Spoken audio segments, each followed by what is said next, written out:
మండల పూజలు పూర్తయ్యాక ఆలయ ముఖద్వారము మూసివేయబడును. అయ్యప్పను ఏకాంత స్థితిలో ఉంచి అందరూ కొండను వదిలి కిందికి వచ్చి వేయుదురు.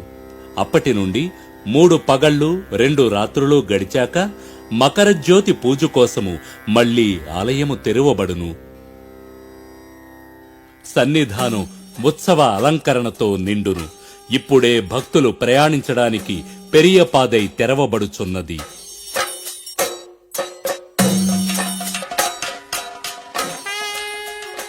మండలాభిషేకపు కాలము కన్నను మకరజ్యోతి పూజ కాలముననే అయ్యప్ప భక్తులు ఎక్కువ శాతం శబరిగిరికి వచ్చుచున్నారు. దానికి 2 కారణములు గలవు. 1 అయ్యప్ప తిరువాభరణ దర్శనము, మరొకటి పొన్నంబల మేడు మకరజ్యోతి దివ్య దర్శనము.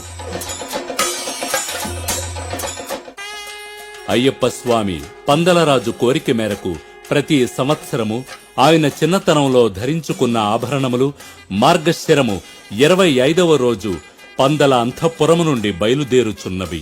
శబరిగిరి వైపు దాదాపు 90 కిలోమీటర్లు ప్రయాణించు ఈ ఆభరణాలు ఎన్నో ఓళ్లను ఆలయములను గడుచుకొని తీసుకురాబడుచున్నవి.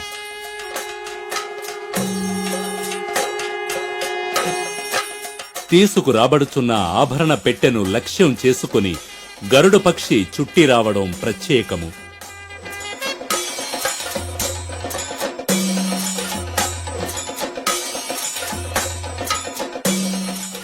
ఈ గరుడ పక్షి మోహిని అవతారమెత్తిన అంబుల పిళైలో ఉదయిస్తుంది.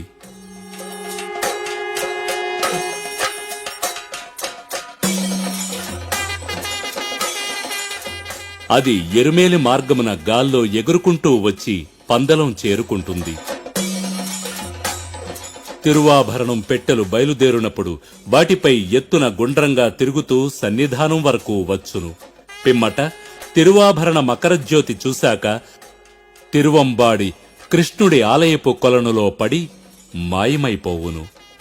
దివ్య శక్తులు కలిగిన ఒక మహర్షి ఇక్కడకు గరుడ పక్షి రూపంలో వస్తున్నట్లు నమ్ముచున్నారు. మకర సంక్రాంతి దినమున సన్నిధానం చేరుకునే ఆభరణ పెట్టెలకు సన్నిధానం వారిచే గౌరవ మర్యాదలు చేయబడును. ప్రధాన అర్చకులు తంత్రిగారు వాటిని భక్తితో స్వీకరించి అయ్యప్ప విగ్రహానికి అలంకరించెదరు. పందలము నుండి బయలుదేరి వచ్చుచున్న ఈ ఆభరణ పెట్టెలకు 3 క్షేత్రాలలో మర్యాదలు చేయబడుచున్నాయి.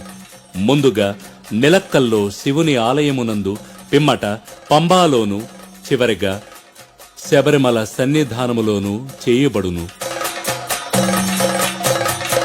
బంగారు ఆభరణాలు ధరించుకొని జ్వలించే అయ్యప్ప స్వామి పూర్వం దేవతలకు ఇచ్చిన మాటకు కట్టుబడి సూర్యాస్తమయమున పొన్నంబల మేడుపై దివ్యజ్యోతిగా లేచి దర్శనమిస్తున్నారు.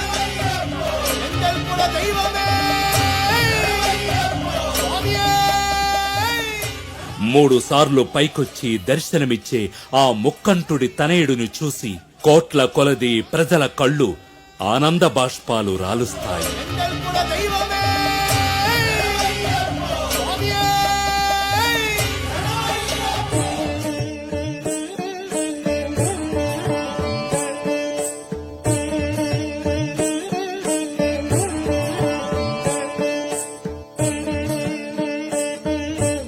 రెండు రోజుల తర్వాత కలబాభిషేకము.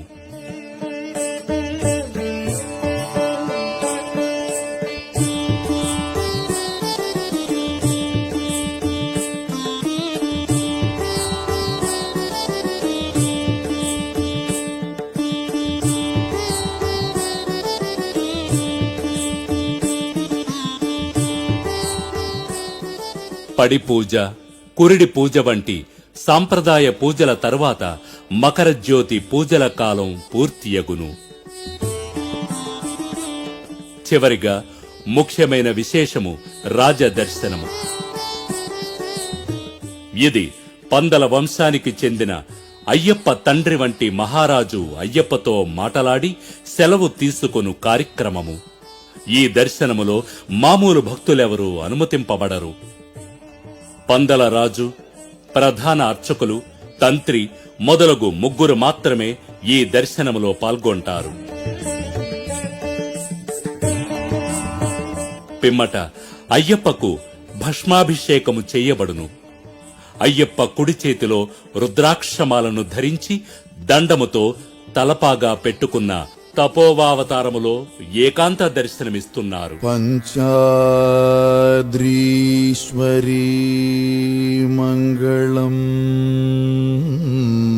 బంగారు పళ్ళెములో కర్పూర జ్యోతి వెలిగించి హారతి ఇచ్చిన పిమ్మట ఆలయ ముఖద్వారము మూసివేయబడును.